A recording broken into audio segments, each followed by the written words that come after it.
testing Lexus Advanced Parking System。咁呢一個 parking 呢一個系統咧，就佢可以做兩樣咧，一種就係 parallel parking， 同埋另一種咧就係perpendicular parking 呢兩樣。咁而家首先試咧就係呢一個係 perpendicular parking。咁就我將呢部車咧就駛到去就接近我要去 park 嗰兩部車之間，就大概係距離嘅車1個 meter 度。咁咧就當我個身體咧就喺兩部車之間嘅中間咧，咁我咧就呢個車咧我就向大概45度咧，咁就向上45度咁樣，咁又將個胎盤扭直。扭直咗之後咧，我就擺喺 reverse 咧，就見到咧。就呢度咧就佢就開始咧就 show 個 system 啦。咁咧就喺右邊呢一個咧就係 parallel parking， 你想要 parallel parking 就撳佢啦。如果想要呢一個 perpendicular parking 就撳呢個。咁佢今次咧就係要拍個兩個車之間，咁所以咧我就而家咧就係撳呢一個 perpendicular parking 啦。嗱撳咗之後咧，咁佢咧就見到咧佢就 set up 一個 box， 一個綠色嘅 box， 咁喺兩部車之間，得唔得意 ？OK。咁你有時咧，當然咧嗰個車兩部車之間個位置係有咁個位，咁佢就咧你就只可以泊車咧，冇錯係咪？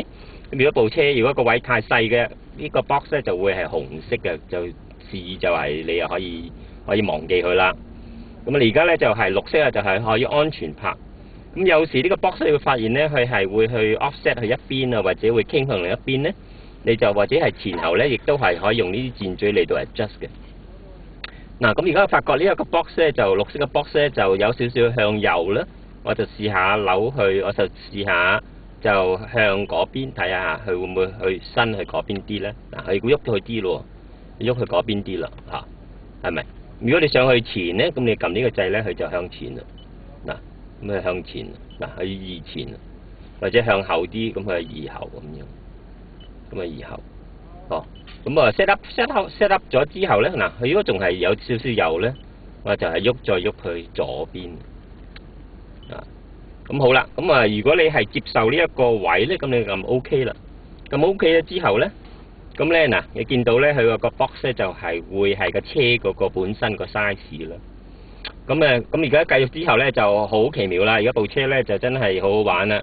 咁部車咧就佢自己，我而家淨係咧就顧住嗰個 braking。咁咧就如果我係突然間就係我就要顧住 braking 嘅，你都要好小心嘅 braking。如果你唔理個 braking 咧，就佢個 system 會 switch off 晒咧，咁就佢都會繼續向後衝。咁咧而家我咧就開始呢一個步驟啦，我就唔使 steer 乜嘢任何 steering 都唔使，就淨係顧住 braking 啫。咁你睇住部車咯喎，咁咧就自己 steer 咯喎，係咪？你就會自己喐，咁你當然啦，你可以隨時 brake， 可以隨時慢低部車。如果後邊有人咧，咪慢低部車停下都得。咁咧就如果後邊完全係安全咧，你咧就可以一路放心，好放心，等佢自己泊車啦。真係好神奇啊！咁佢一路咧睇到佢有個 steering 自己喐嘅喎。不過咧我就嗰個速度方面咧係由我自己嚟到應付嘅。咁好啦，嗱 The guidance is finished。咁到呢一個時候咧，佢就嗰個系統就熄咗。咁而家到呢個時候咧，就你想點做你就點做啦。